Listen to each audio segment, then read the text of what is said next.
this particular same idea. It's the ecological or the sociological approach, but it's looking at Bronfenbrenner.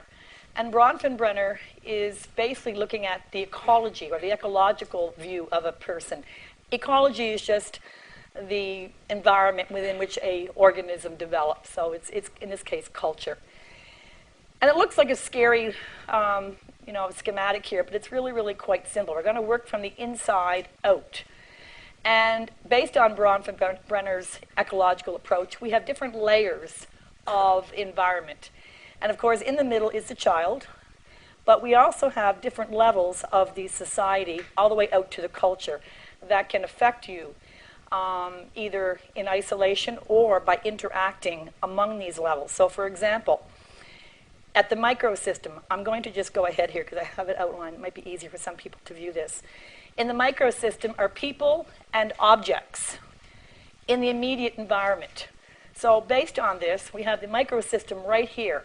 So the point of contact, the first point of contact that the child has is the microsystem. So we have things like your family, your brothers and sisters, your school, the people that you play with in daycare. Here it might be, the students in your class. What else can we think of would be your microsystem as you're growing up or even now in your environment? Your roommates, right? What else we got? Your sports teams, your hobbies, people that you play with. What else? Anything else that's immediate?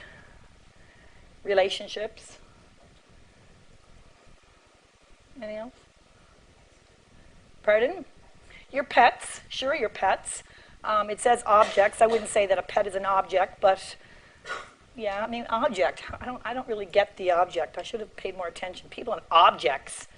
How can an object interact with you in your microsystem? Yeah. Okay. But I might argue that one. Because when we go through the other layers, you might say that's more of a different layer. But yeah, your iPhone, your Mac. yeah. Your house, okay. Your car, your stuff. Yeah, that might work. All right, we happy with that? All right, don't get overexcited.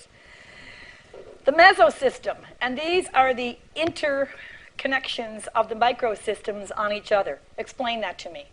What does that mean? Here we have the microsystem, then we have this mesosystem, which is the next layer. And what this is saying is that the mesosystem is composed of the influences or the interaction of the microsystems on each other. How would that affect you? How does that play out? Different members of the family? Okay, but they're both part of your microsystem. So give me another microsystem and how they play out. I think that's what we're looking at. You're right, but let's go to a different level. Yeah?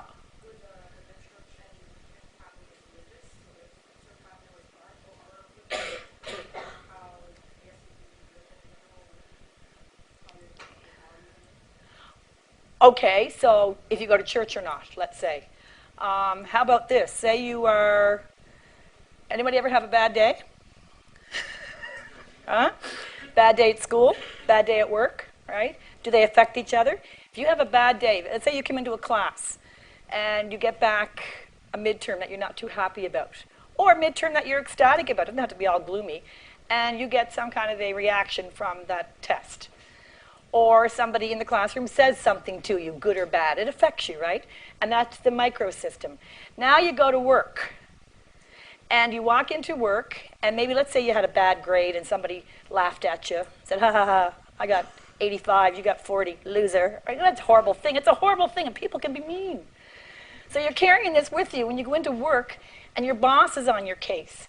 And you might just snap, right? Or you might come into work and you're really cranky, and you have a bad day at work. That has now been affected by your microsystem at school. It's now interacting with the microsystem at work. At the end of the day, you go home, and you walk in, and your roommates are there. And you come in, and someone says, what's wrong with you? Nothing. Slam, right?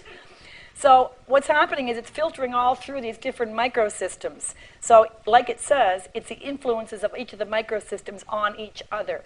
Your boyfriend or girlfriend might call you. Take it out on them, right? And this happens. So this is the idea of microsystems influencing each other, and that whole interaction is called the mesosystem. Make sense? Are we good? Okay. The exosystem, we're getting larger now. We're getting larger in our view of the culture. The exosystem is more of the social, governmental forces, environmental, that are going to directly influence you. So we go back here, the exosystem, so extended family, social services, school board. So what are the kind of things that would affect you, do you think, at this level? What would be some of our issues with the exosystem? I can think of one. The minimum wage, right? Let's say policies on student loans are clearly going to affect you, and that's part of the exosystem, which is government, social, environmental. Even recycling would be something that will affect you. We all do it. And if you don't do it, it's so internalized now that if you don't recycle, you're the only one on the street that doesn't put something out. You feel guilty, right? Oh my God, I better put something out, right? I had an exam one time, and it was wrapped, of course, in paper. I brought it to the classroom, took the paper off, and there was no recycle bin, only a garbage can. And I'm thinking to myself, this is true, I'm thinking, oh my God, I can't go put the paper in the garbage can. People will think I'm a horrible person, right? That I'm not recycling. And so I said to my TA, what am I going to do with this? She said, well, put it over in the garbage. I said, I can't, it's paper.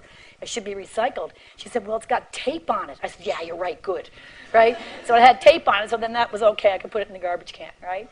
So these kinds of things do influence us. Someone had their hand up with something of this nature? No? Anybody else got anything of the, what can influence us at this level? Yeah?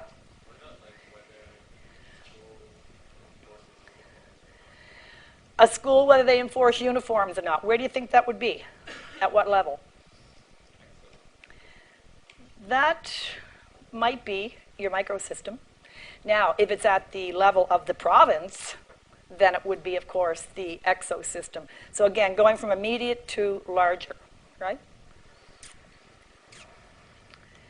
Macrosystem is more of the larger culture in general. So the AIDS epidemic, that would be something that would affect us at a cultural level. Attitudes, ideology of the culture. This is actually becoming even more, let's say, of a, what used to be recycling the exosystem, I would argue now is even at the level of the macrosystem. It's reached such heights, right? So some of these, there might be a fine line, but depends on how broad it is. If it's at the cultural level, then of course it's going to be out here in the macro system. If it's at the provincial level, let's say, or even the federal level, then it would be more of the exosystem.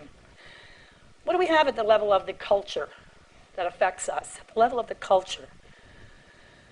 Yeah. Go ahead. Yeah. Yeah. Traditions, for sure. For sure. So the way we bury our dead, the way we grieve. Marriage ceremonies, right, would be at the level of the macro system. You had something you wanted to say? I was just wondering about the media, for sure. And again, you know, the larger media, some more like CNN kind of stuff, or something that's outside of your local news. Even differences in males and females, attitudes towards scholastic ability. Anyone hear about that new thing going on with that store, that new store in the Rideau, Forever 21? Did you hear the controversy about the ads? No? They got this T-shirt, and it's a girl, and she has wearing this T-shirt, and on the front it says, I'm too pretty to do algebra, right? Or I can't do my homework, so I have to get my brother to do it. And people are getting absolutely outraged at, you know, the idea that they are kind of proclaiming that women don't have the intellect if they are, you know, wearing nice clothes or if they're attractive, that clearly something is wrong cognitively. So if a woman is intellectual, she must have glasses and, you know, wear Birkenstocks with white socks and eat granola out of a baggie, or, you know, like, I don't know. So this whole image that they're trying to project has really caused a lot of controversy, to the point where I think they're even going to be pulling these ads. You haven't heard this, eh? No? Okay. Anyway, that would be, again, more of the macro system, so the ideology of males, females, and this whole math, you know, versus verbal skills, that kind of thing. So there it is. So is it pretty clear? Do you have any questions on it? Is it all right? Can anyone think of anything else at the macro system that we aren't aware of?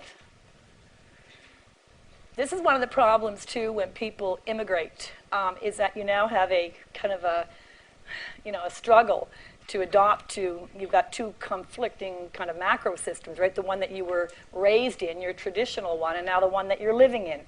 And I've talked to some people who have friends who are, let's say, Canadian, but they're from a, other non-Canadian background. And basically they live, they say, two lives, but they kind of, weave in and out effortlessly. So at home, you're one way, and then when you're out with your friends, you're another way. And they don't have any problem with that. It's just another social role that you take on. So if you're at work, you act a certain way. If you're in school, you're a student. You don't have any problem, navigating between these roles. And it's the same thing with people who come from different backgrounds. They just kind of change seamlessly into these different roles.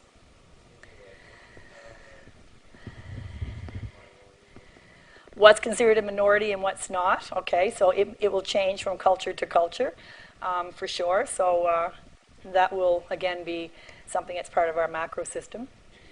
All right, so I think that's pretty much it for chapter 1.